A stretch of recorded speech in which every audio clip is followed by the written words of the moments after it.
I'm a filmmaker and graphic designer. I've been a part of BayCat for almost 6 years now. So I get to see most of these people, just like Okay. so tonight, my friend Alex and I, we're going to be two of your hosts. All right. Okay. Yeah, thank you. Yeah, we're both part of the summer media camp, and this summer we got to meet some entrepreneurs that inspire us with their desire to start a new business. Besides the challenges they face, and they teach us that everything is possible when you have the power and the desire to say, "I can do it."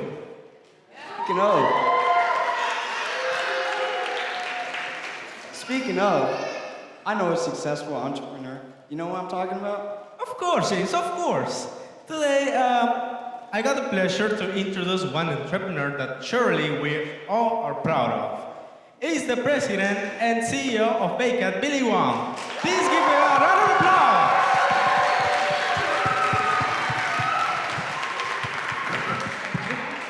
Hello. Hi! You realize this is like one of my favorite days of all the years. It's also Is mine, this. too. Can we please give it up to these amazing hosts? What's up? All right. My first question is, what inspired you to start BayCat? I thought we were gonna come up here and tell some jokes. Are you gonna ask me questions? Yeah. What? Okay, butterflies. Okay, let it go. Gotcha. Repeat the question. What inspired you to start BayCat? What inspired me to start BayCat? Thank you. That's a great question. So what inspired me to start BayCat was the power of story, on the one hand. And then on the other hand was not seeing my story or our family story or any people that looked like us in media, news, in any way, in writing. And when we did see our story, it was always kind of negative. Like, even to this day, people still ask me if I do Kung Fu. Like, that's a different question. We could answer that later. But yeah, so I grew up with these stereotypes. And I didn't understand the power of story, partly because my mother, who's like my biggest shiro, also didn't feel proud of her story. So power of story, but then I kind of grew up where I didn't feel it.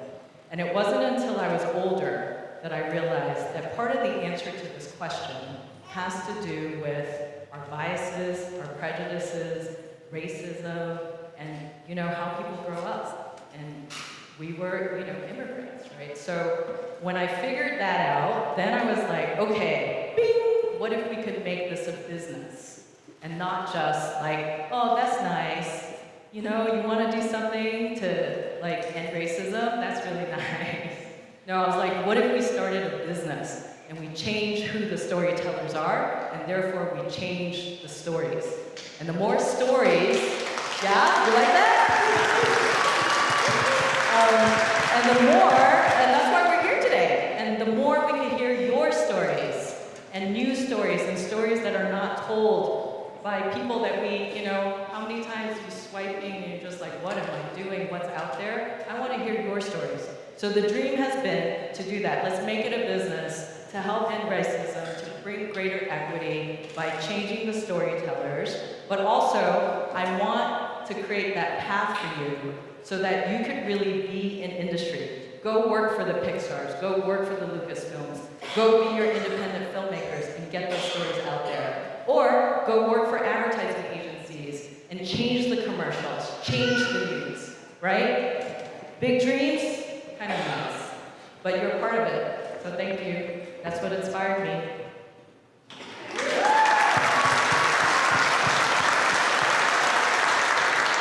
Okay, now my question is, what were people's first reaction when you started BayCat? Do you have to face any challenge?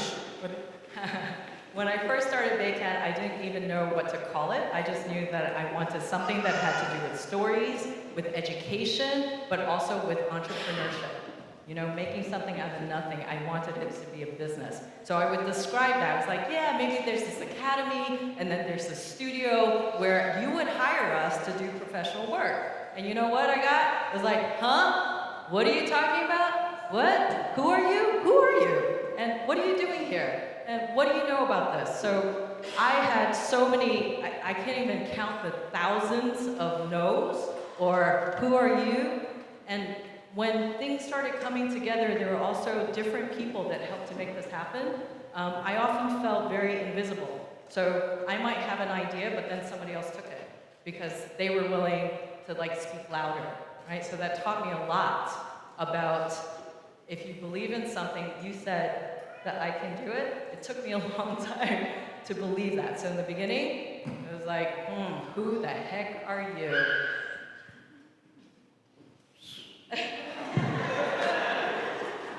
All right, my next question is, are there any other entrepreneurs in your family?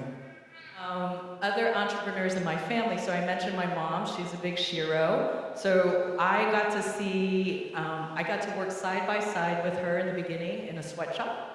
And so we were the laborers. And as we were growing up, I saw my mom put herself through night school. She got a fashion degree certificate from FIT. And then she's like, you know, the factory environment was terrible. They were terrible to women. They didn't take care of us. They didn't feed us. I'm going to start my own factory, and I'm going to be better with the families. And it was a very small factory. But I still remember the snowy New York days, and we were taking bolts of fabric and pushing them through the snow so that we could make a deadline in a delivery. You know what that means? Deadline and delivery, like a world premiere? Yeah, so we did the kid version of that. I was a kid, probably like your age and even younger, and working with my mom and watching her start her own business in the garment district in New York City. And it made us enough money so that we could move out of the projects, and she bought our first house.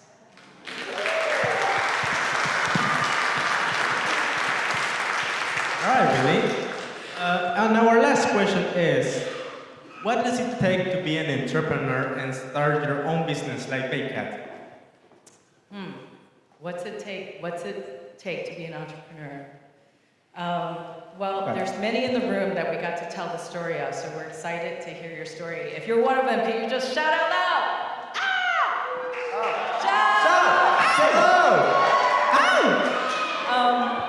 So it definitely takes your whole entire body, soul, and spirit.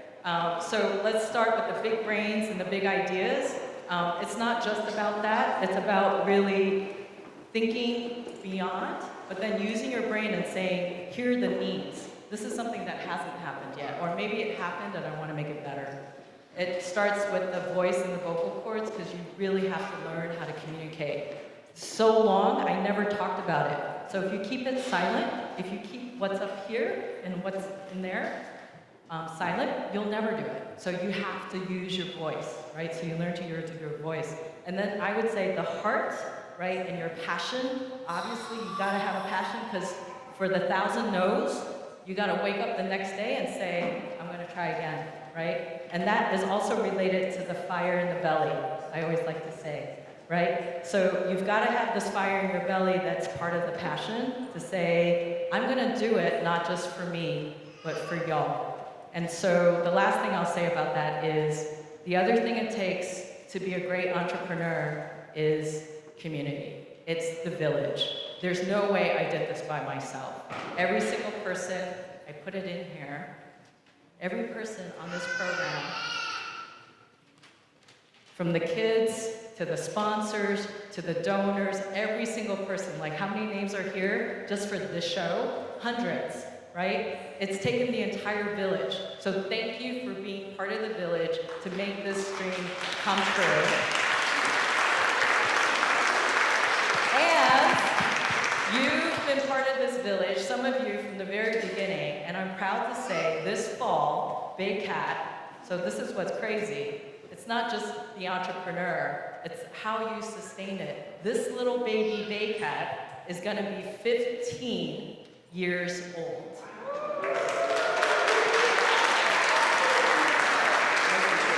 You're 15 years old? Well, imagine watching you grow, but how old I feel, James.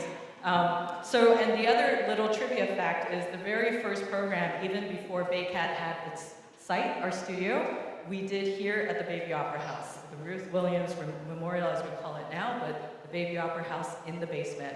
So it does come full circle, right? It's about the village helping each other, and to this day, it's a joy and honor to be part of this world premiere. And I can't wait to see what your stories are.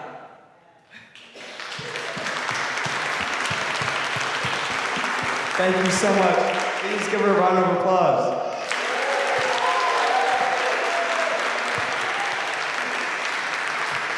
All right, we're gonna shift our focus to the amazing, the talented Baycat Academy team. Please give them a round of applause.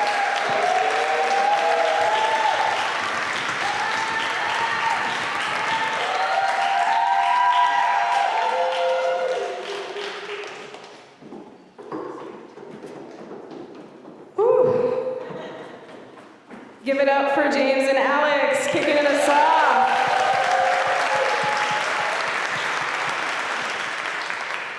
So I am Lisa Sanders. I'm the Academy Manager and Media Producer at Baycat. I oversee all youth programming.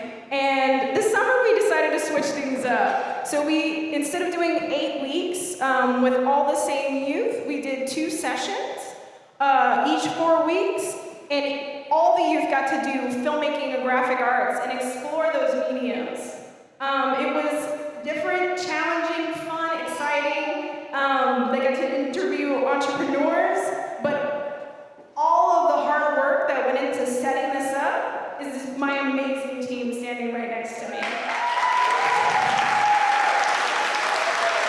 So I would like to introduce them to you all. Hi everybody, my name is Josh Sheely. I am the graphic arts mentor and visual designer at Baycat. Just wanted to tell you guys a quick highlight. My favorite part about having all the youth with us was, 4 weeks ago, some of you guys were in session 1, so a month ago, regardless of 4 weeks, you guys were all able to learn and now consider yourselves filmmakers and graphic artists. And I think that's really important. That's my favorite part.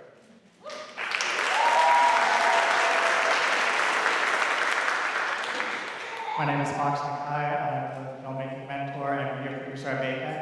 And I think for me, a highlight was seeing not only how quickly, 4 weeks, the youth were able to learn how to plan, use cameras and audio equipment, and also professional editing software, but really seeing them learn the tools and figure out ways, really creative ways to use it that I hadn't even thought of yet. So that was really cool.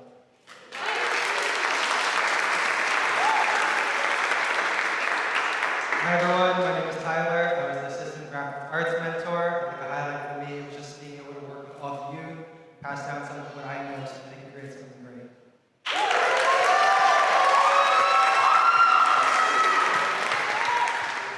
Hi, my name is Genevieve Layton Arma. I'm the Academy Coordinator at Baycat. And it's been a really awesome summer with our 2 sessions.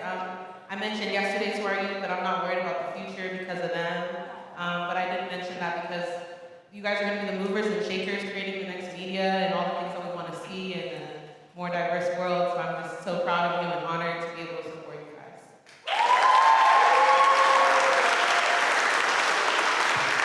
And now I'm going to call up Alea and Kai to introduce our Zimit show.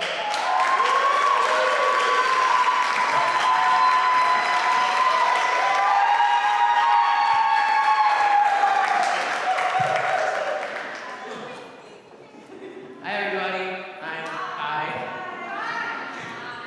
Well, this summer's theme is entrepreneurship. I didn't know much about entrepreneurship until I came to Baycat, and now I'm an entrepreneur myself, along with my friend Kira. Hi Kira.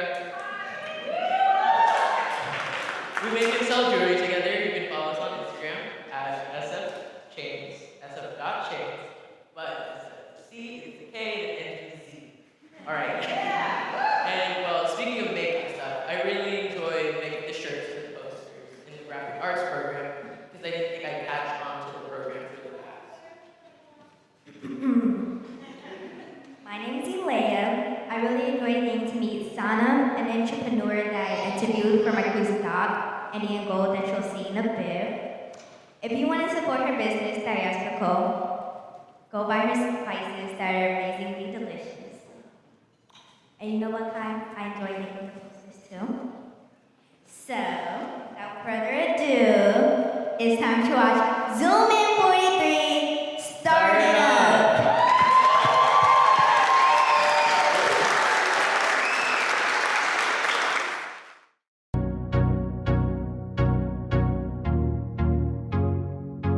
Scene 10, take 1.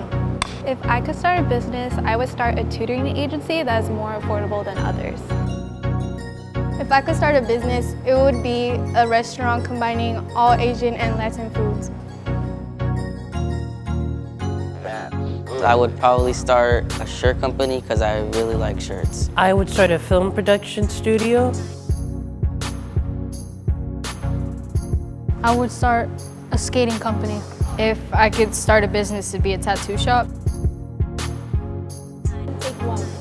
What comes to mind when I hear entrepreneur is a hardworking leader who goes through many obstacles to reach their goal. What comes to mind when I hear an entrepreneur is a person that is very creative. I think about people who start businesses. I think of someone hardworking. I think of someone that has an idea that could possibly change the world. An entrepreneur that I respect is Elon Musk. Elon Musk. Elon Musk. Because, come on, he's in a car to space.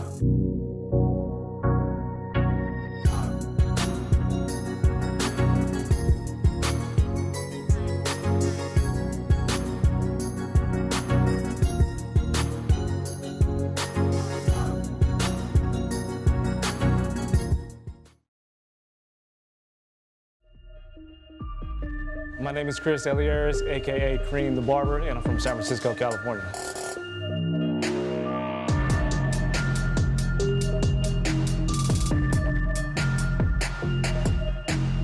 I chose this location because I grew up here. I grew up right off of 3rd Street, right off of San Bruno Ave in Portola. I used to walk up and down here with my mom when I was a kid. When it came down to searching for a place for me to open up a shop, I saw a space down the street. Next thing you know, I'm sitting at the desk signing papers. Now I got 2 shops in the same neighborhood, so there it is. This is all family, first of all. We are all independent contractors, so we run our own businesses. This is their office, that chair, that station, the mirror, that's their office. We work together for one greater cause, and that's to give the best haircuts in the city of San Francisco. Was it difficult to open my barbershop? Absolutely, 100%. Ain't nothing easy about this. You know, people will tell you, oh, you're just barbers, you're just a barbershop. That's nothing, that's not a real business. Oh, yes it is, yes it is. And it is extremely hard. You know, everything from finding a space to finding a group of wonderful barbers. It's hard to open up a business, let alone a barbershop. There's a lot of trials and tribulations, a lot of road bumps along the way, but if executed correctly, you can make a decent living out of it.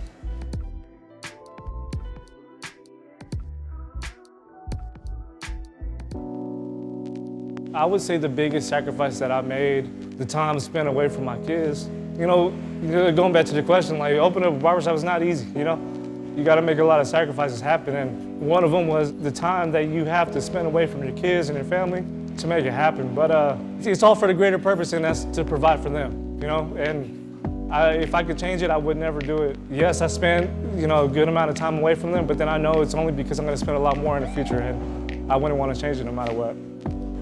I hope to inspire the youth, not only just the youth in our community, but the youth in our barber industry by doing stuff like this. You know, reaching out to the community, setting out that next wave for the next set of barbers, and seeing the growth of, like, you know, these guys here and doing something great for this community. That's what really motivates me. I'm at the point in my career now where I'm very proud of what I've accomplished in my career, but I wouldn't be able to do it without the youth.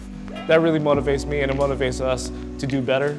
Keep giving back. As far as the barber community, I've done a ton of education in the past too, and I want to continue to do that because let's just say my client can't see me for whatever reason, I'm out of town, then I know I could feel comfortable with them seeing any one of my barbers in here because of the fact that we work together, we learn from each other. We may not do a formal class all the time, but then the fact that we are sitting here next to each other, working with one another, looking at how we cut hair, we feed off that. And we learn from each other and we grow together, and that's what really motivates me to give back to the youth. I love the art of cutting hair. There's nothing I'd rather do. It's just fun. And when something's fun, you just look forward to waking up every day, coming to work, making money, and giving back to the community. As long as these hands are working, then I'm going to continue cutting, for sure.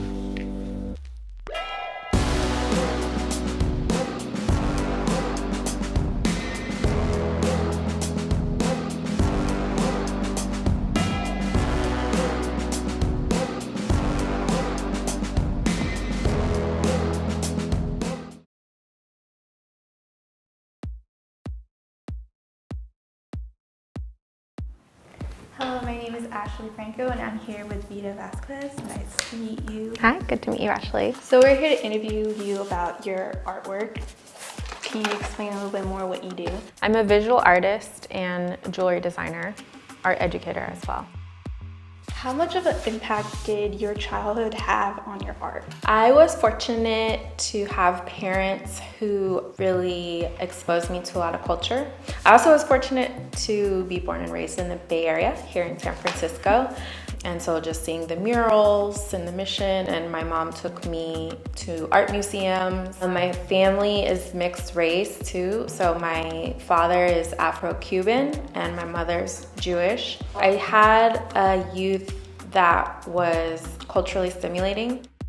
Was it difficult to enter the industry as a woman of color? There is definitely limitations as a woman of color. It's not like an open arm industry for people that look like me. You know, I kind of question if it's because of my identity, but I also feel like I'm creating my own opportunities and connecting with other people who support me. Have you accomplished all of your dreams and goals so far? No, but I've accomplished a lot of them. Right now, I'm living what is more than I could have dreamed of. You know, doing art full time, selling my jewelry. It's exciting, and I didn't even quite picture this for myself, but I definitely see more. I want to keep expanding. I'd like to grow a team because it's getting harder for me to do everything by myself. I like to always be growing and expanding. Why do you think being inclusive is really important in your artwork as well as being inclusive in the art industry in general? Because I want to celebrate myself as a woman of color, and while I do that, I'm celebrating the many women of color. And there's so many of us, there's so many just extremely talented, driven, creative women of color. So I just feel like since I have this opportunity to, you know, have a career doing what I love, part of my obligation is to, you know, reproduce these images and this aesthetic women that look like me or that have something in common with me can identify with.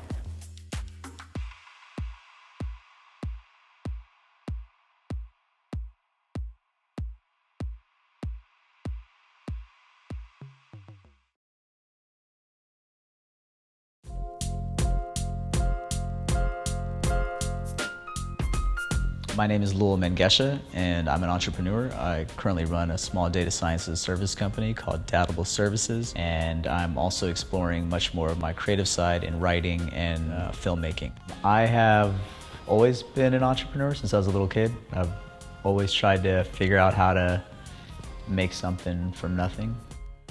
I was born in Sudan. As an immigrant in the US, I think you have to figure out how to navigate in a world that's not necessarily looking for you, and there aren't maybe resources for you. So at an early age, I started figuring out, like, how do I win? And I felt like entrepreneurship was the best way to do that.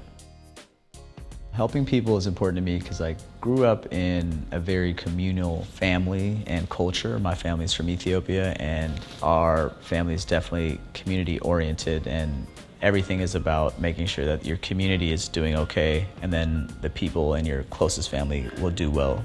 It's a very shared culture, and I think growing up in the US, you're more focused on individuality, but I still have my upbringing that forces me to think about community first and service, and you know, everybody in my family's been in service, so I try to do it in my own different way.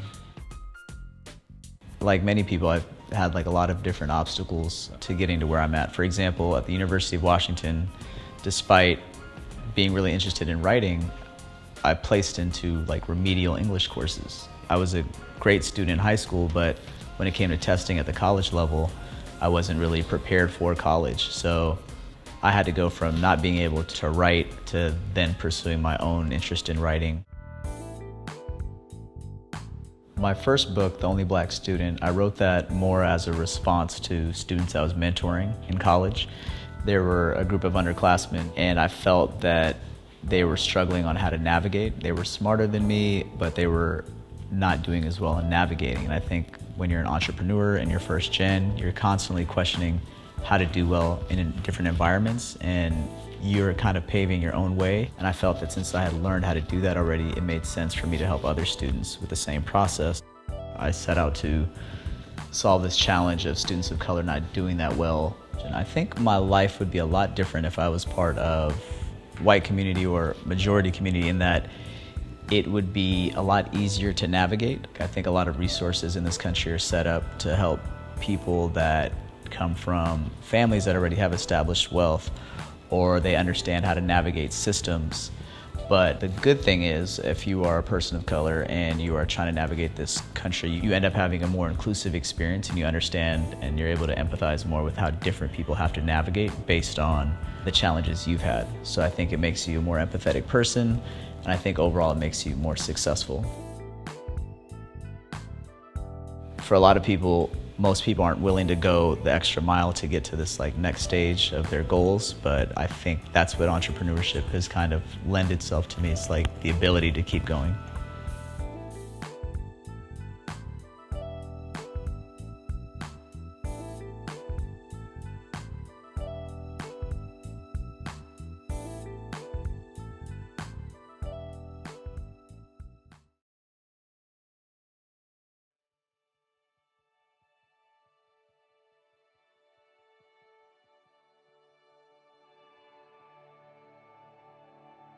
I grew up in Mumbai. I am the oldest of 2 kids, so I have a little brother. My parents are both architects, and so they actually went to grad school here in Berkeley in California, and that was their first time leaving India. They spent 4 years here and then moved back to India to start their businesses and have us and have their kids.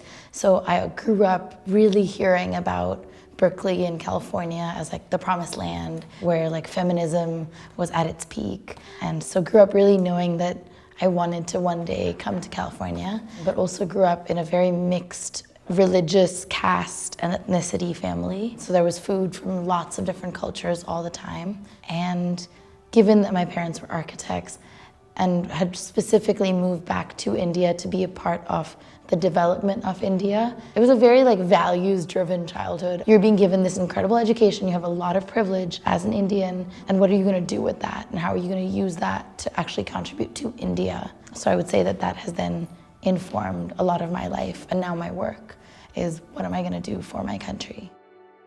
I don't think I knew the first thing about starting a business or necessarily wanted to. It was more seeing that there was a problem, and working in the food industry, the problem was recognizing that the spice trade hadn't changed since the 1800s, and there wasn't anybody willing to actually change that system for the benefit of farmers, for the benefit of consumers, and for the benefit of the earth, most importantly. So starting the business was more realizing that I could create a solution to this problem by selling spices a different way and kind of creating a market for them to be grown differently and marketed differently. So I think just necessity and realizing that nobody else would do it is what really inspired me to start a business. I think about giving up all the time, every day. My partner will often say to me, you can quit now. And the answer is always no, I'm not quitting. I was an athlete before I was a business owner, and I think sports really teaches you to push past your limits and teaches you work ethic, teaches you discipline. A lot of the grit that I have comes from being an athlete, and I wish that every business owner knew what that felt like. I think it would help business at large if everybody came from an athletic background.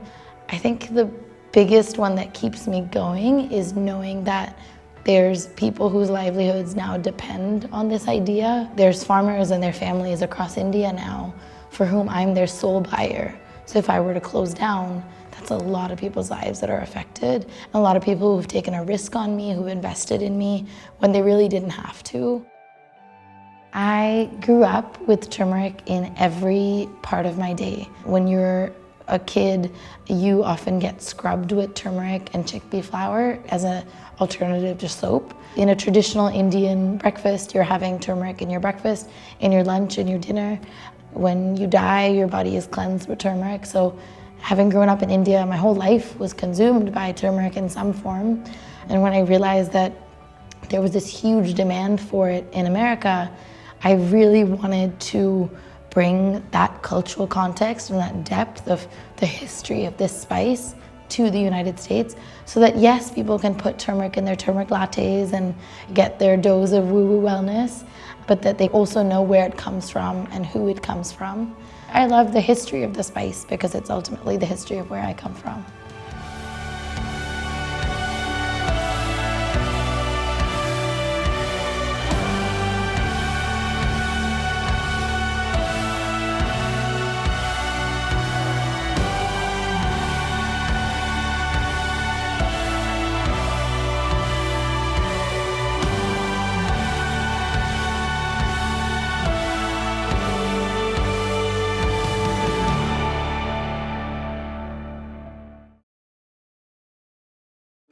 A challenge is finding good people that are taking things seriously.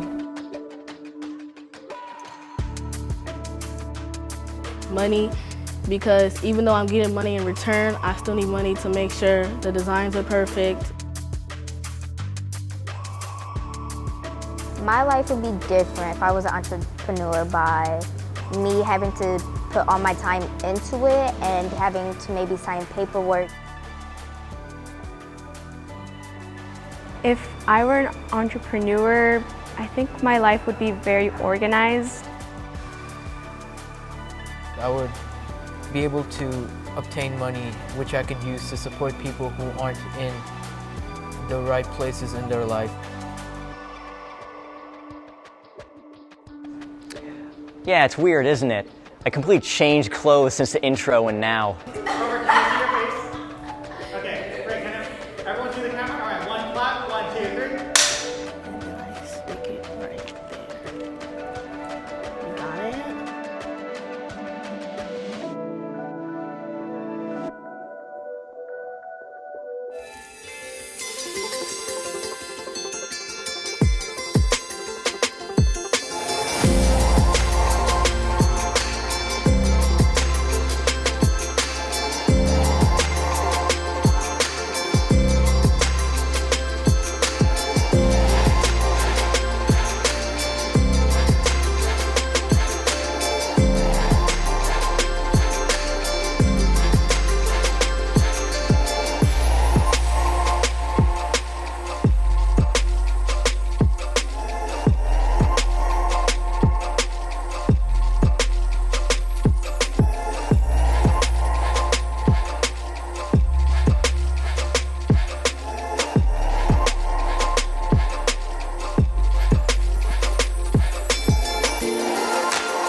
So do we enjoy Zoom 43?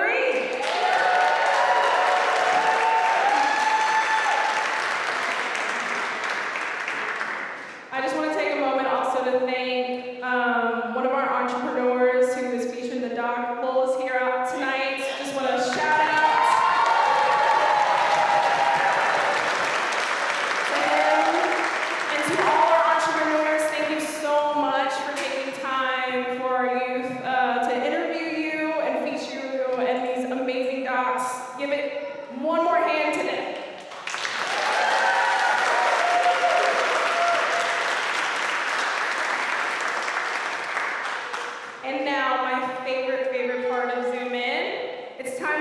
youth media producers come on to the stage.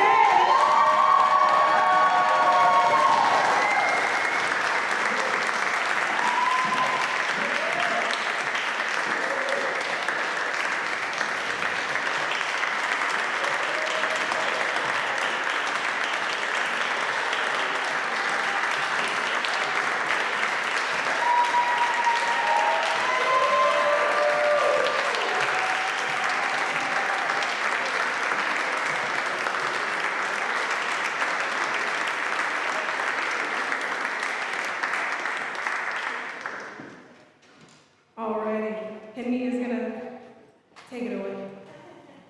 My name is Camille Thomas. I am a graphic designer and filmmaker, and I am 14 years old.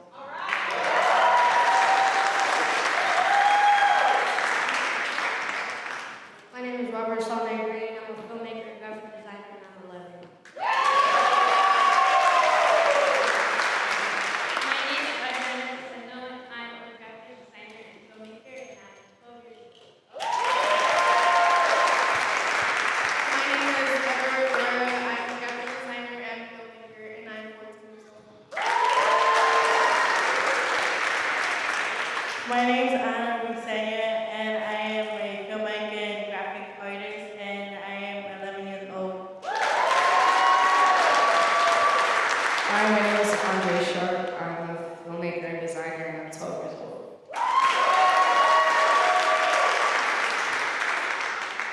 My name is Kara Rowland. I'm a filmmaker and graphic designer, and I'm 15 years old.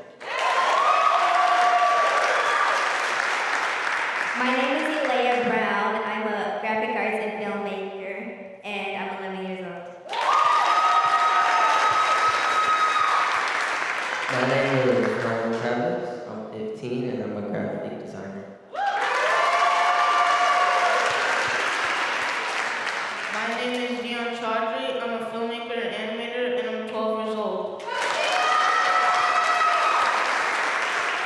I'm Marielle Sosa. I'm a filmmaker and graphic designer, and I'm 17.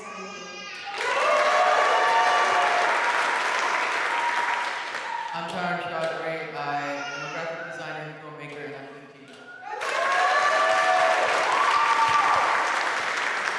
I'm Vigo Williams. I'm 18 and I'm a filmmaker.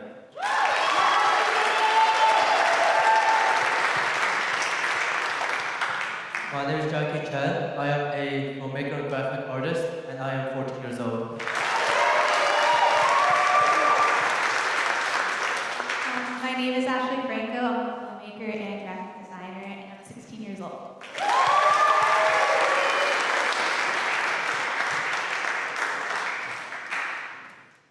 Hi, I'm Ed Pulley. I'm a graphic artist and animator. I'm 16 years old. I'm Jane, and I'm 16 years old. I'm a graphic designer and filmmaker.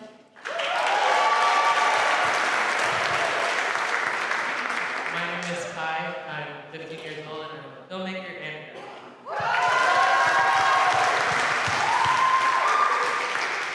My name is Alex Blanco Carrillo. I'm 17 years old, and I am a filmmaker and graphic designer.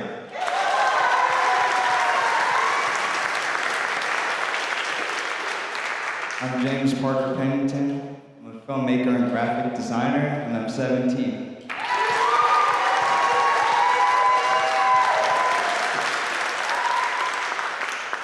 Now that you've been properly introduced, we're gonna do a quick Q&A to find out a little bit more information what it took to make these amazing designs, animations, documentaries come to life. So, Marielle from Session 2 is gonna be a co-interviewer with me really quickly. You wanna take it away, hon? Yeah. So we created a lot over the summer, and one of the things we created were t-shirts. So I wanted to ask Ashley and Kira, how did you guys come up with your designs?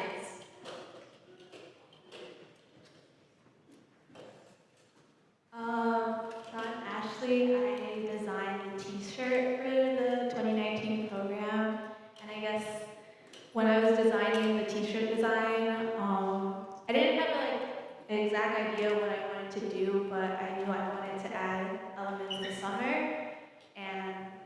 Golden Gate Bridge to represent the Bay Area, as well as like cameras and lighting to represent that this is a media program, we do filmmaking. And I drew everything by hand, and I'm really happy on how it turned out.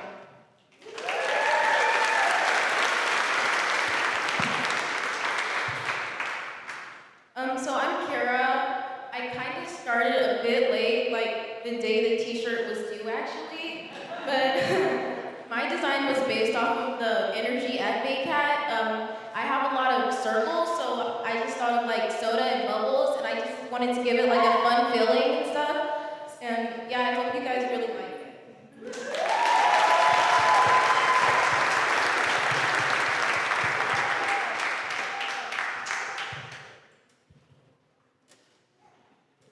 So moving on to Cream's Cuts crew, what was it like filming in a real barbershop during business hours?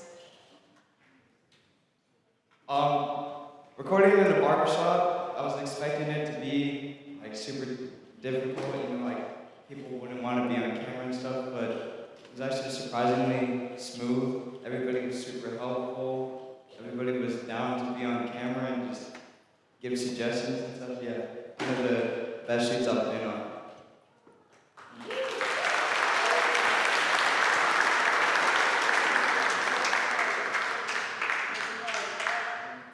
Alrighty, so Viva Da Vida crew, how did you enjoy interviewing this local artist? And also, how, Ashley, this was your first time interviewing on camera and you did an amazing job. Do you want to speak to it? Yeah, it was my first time interviewing someone on camera, so I was very, very nervous. I messed up a lot, but I think it went really well, and it was really awesome to meet Vida and learn more about her and ask her questions, and I think I did okay for the first time interviewing.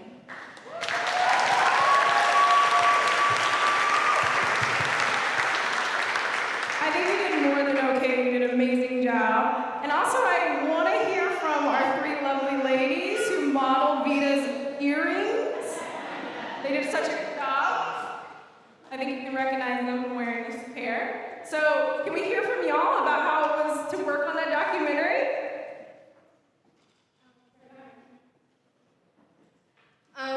Well, honestly, it was probably my first time being in front of a camera, so it was an experience. And also I really enjoyed doing it because I had my two sisters alongside me, and it was just a group project.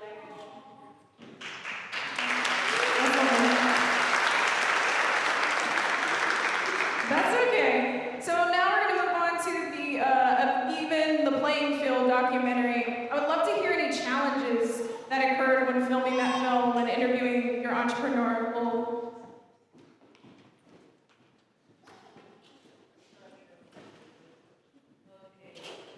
Okay, so one of the challenges we had while doing Even the Playing Field was we didn't have a lot of time to film the interview. Same with the Vida documentary. We just didn't have a lot of time because the person we were interviewing only had enough time for the entire for 1 hour of Baycat.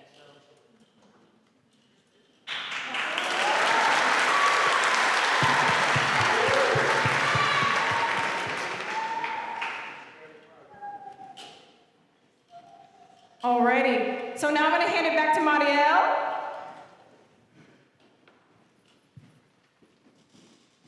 So for Sana's crew that filmed Indian Gold, what was the biggest challenge that you guys faced, and what was it like filming B-roll?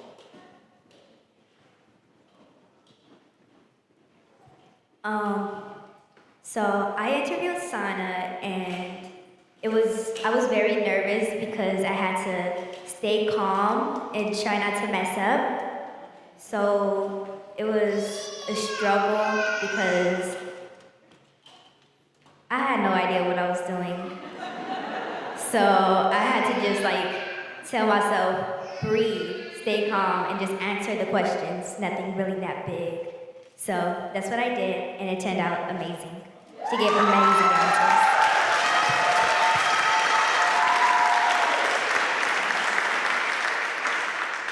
Tyrone, I believe, wanted to speak to the challenges.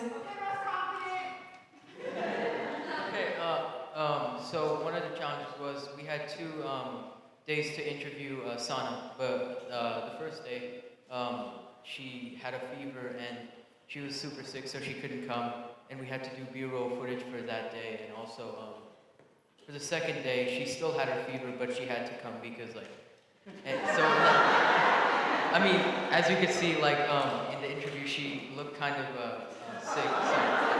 Wait, that wasn't a joke. It's okay. But yeah, so we only had one day to interview it. So interview her. So that was one of the most best or worst challenges. What would? Yeah, that was the challenge.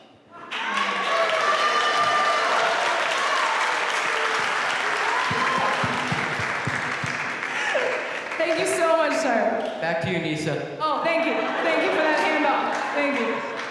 Alrighty, so now I want to hear about the amazing intro and outro. So what are some challenges that you graphic artists encountered when working in After Effects?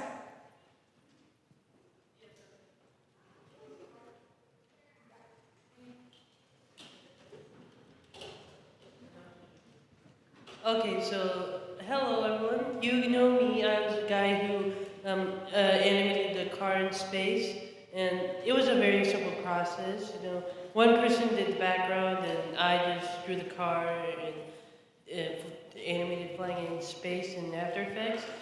But that's not why I'm talking to you.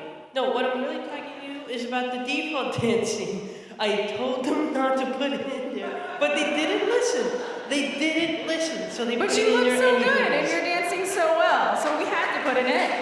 And now We had to. We had to. You were amazing. We had to put you on blast a little bit to show off those skills. Alrighty, so now I want to hear from our artists that worked on the outro. I believe Kira, you animated, correct? Yeah, can you speak to the work you did? Any challenges? So I did a lot of circles in the outro. It was, I don't know, you guys saw them. It was like the circles around like James and Vigo, and that's kind of, I don't know, I should just like make that my brand because I do circles a lot. It's just fun to mess around with them. I have used After Effects before, so I had a lot of fun learning from Tyler in that class. Yeah, thank you. Where's Tyler? Yeah, thank you.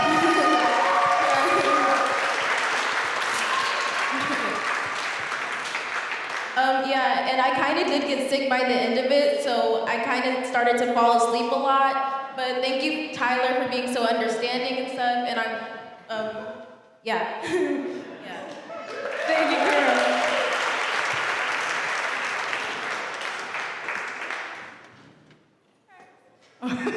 Any other graphic artists want to talk about the amazing outro?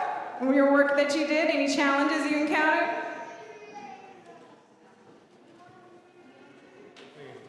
Jan wants to speak? Awesome.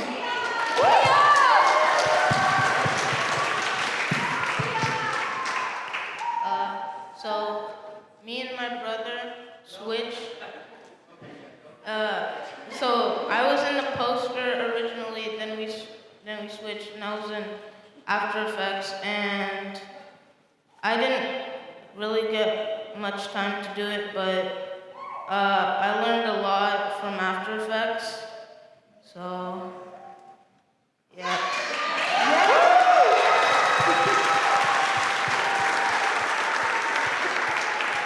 Well, amazing jobs to you all. And what I want to say that we didn't highlight is what Dion mentioned was the poster. So in the slideshow that was playing before, it showed all the posters that you all designed as well as the t-shirt designs. And so we asked Kira and Ashley earlier to talk about their amazing t-shirts. So Kania, can you do me a favor? So Kania has Ashley's shirt. Robert. Thank you. Alrighty, so we just want to give a round of applause.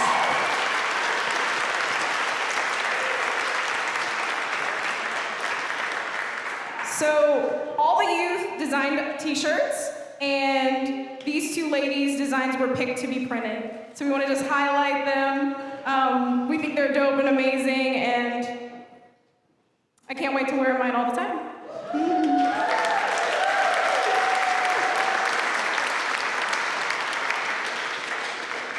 Thank you, you did such a good job holding those up for me. Alrighty, so now we want to open up the Q&A to the audience. So if you have any questions you would like to ask our youth media producers, this is your opportunity. They are here. Oh, Alea's like, any questions? She's ready. Don't be shy. Oh.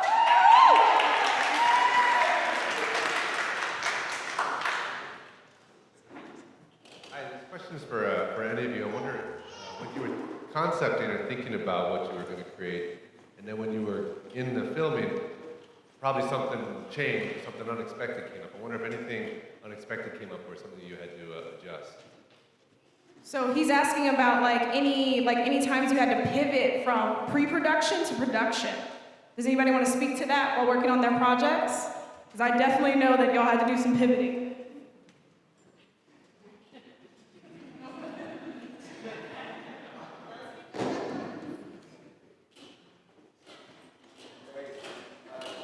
Yeah. Okay, so he's asking about any times that you had to pivot from pre-production maybe to production, any changes, from planning to actually filming. So, when I was working on the documentary with Lowell and Gesha, we definitely had some different plans. We didn't have much of a story structure, which I regret a lot in pre-production, because when we came to the interview, we had a lot of wide-spanning questions. So once we got to editing, it was kind of a struggle to structure it so you could follow along. But I feel like with the help of Fox over there, it really came together. Yeah. It's in a way better place than it was before. Thank you, that was an excellent question. Do we have another one? We do. Genevieve's coming, she's coming. So I have a question for whoever worked with software or whatever. So a lot of times software like After Effects and stuff can be really intimidating to people trying to get into it. So what are some tips or words of encouragement you have for people trying to get in to the kind of stuff you guys are doing? That's an amazing question. Ooh, Kira.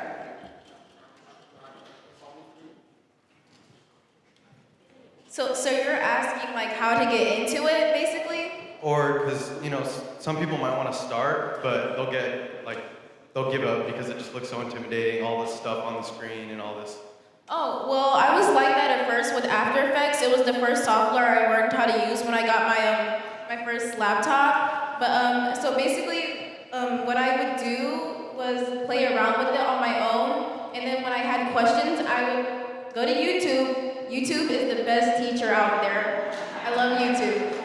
We actually went through that. But yeah, it's pretty simple. You just search up any questions you have on YouTube. You have for example, I used to be so confused by how to reset my workspace on After Effects, but now and I see a lot of other people struggling with this, so I try to help out with that too. But softwares are pretty easy once you just use them on your own a lot, and then yeah. Thank you. Anybody else want to give him some tips with After Effects? Or did Kira cover it? Okay. Any other questions? Oh, we got a hand. Being that you guys have been behind the scenes for filmmaking in the graphic arts, has it changed your perspective when you look at movies or television shows? Okay, so that's a really good question. So now that done this, you've made graphics, you make documentaries, has it changed your perspective of what media you're watching? Honestly, not really, because I always knew that it was like a lot of cameras, a lot of lighting, and like so much to set up and everything. So it's just like a lot to take in, you know? So, yeah. Thank you. Anybody else want to answer that question? Alrighty, do we have another question ready? Oh.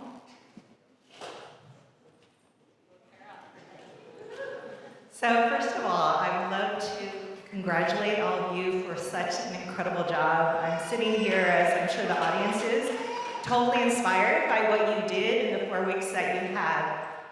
What I would love to know is that, you know, we were so impressed watching this, and for you to be sitting here and watching the premiere of your great work, how did that make you feel?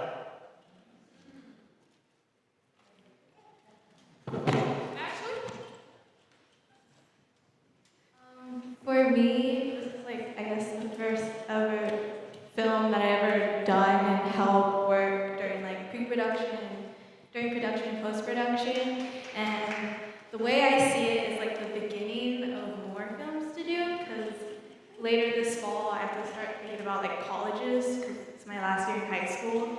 And definitely being in this program helped me like sort of develop an idea of what I want to do as a career, and it's definitely like part of like filming something and being part of creating like more documentaries and showcasing different voices and stories.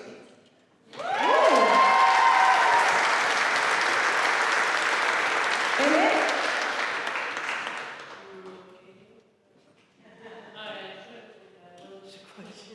No, it's all good. How did like watching your work on the big screen make you feel? I was embarrassed when I saw the intro. I was embarrassed for myself because I told them so many times, no, leave that out. Leave the default dance out. But no, they had to do it. They had to put it in there. And now I'm going to be looked at as the kid who did the default dance. And we love you for it. We love you for it. And to be fair, I'm not the only kid that's We love you for it. Okay, does anybody else want to talk about like how they feel tonight after seeing their work? We ready? Oh, Alea? When I saw my work on the big screen, at first I was like, why are they showing this? I'm gonna be so embarrassed. But then I was like, yes, show this. Show them what I did. And yeah. And now I'm proud of myself. Yeah.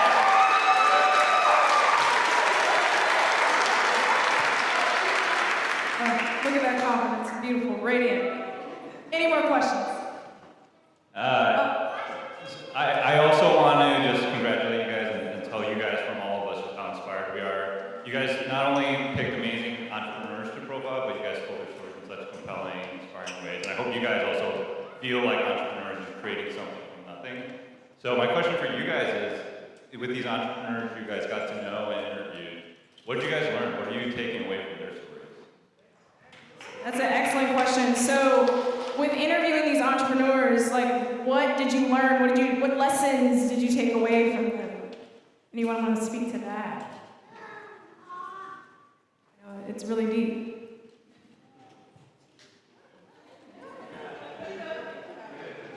Amy, you got this.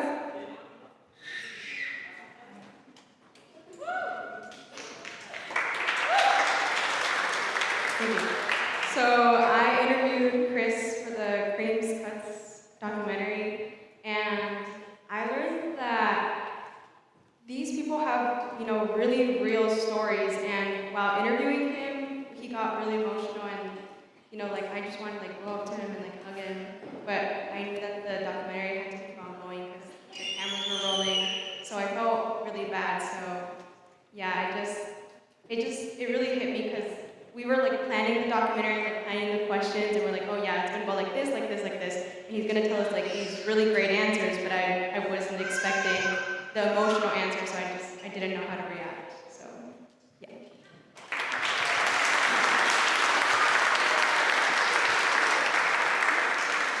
Alrighty, any more questions from the audience? Hey, so I wanted to know from you guys, because I know most of you guys are new to BayCat, and me as a former on-leave BayCat student, I wanted to know how you guys thought of BayCat when you first arrived to how you think about it now. Like, how has your experience doing films and graphic designs, interviewing people, meeting different, like, a lot of both things going on, how did that, like, change your opinion on media and how it helps look forward to what you think you want to do in the future?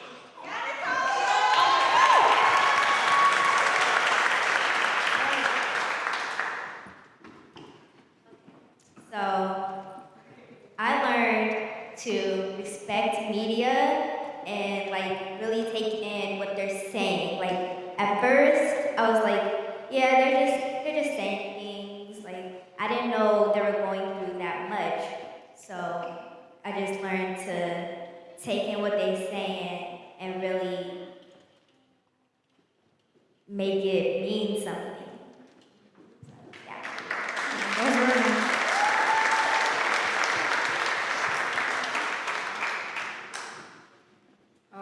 I went to BayCat for the interview first a few weeks before BayCat started, and I was super scared. So I showed up, and we ended up just signing the papers there. So I was scared for no reason, and then I came to camp and I saw all the kids there, and just meeting the instructors and having everybody be really accepting and everybody understand that everybody was at a different level with the media, and they took the time to teach us, and I really loved that.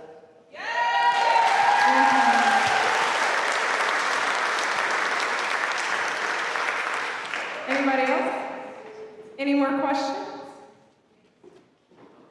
Alrighty. So, the time has come for me to turn it back to our lovely first presenters to close out the show.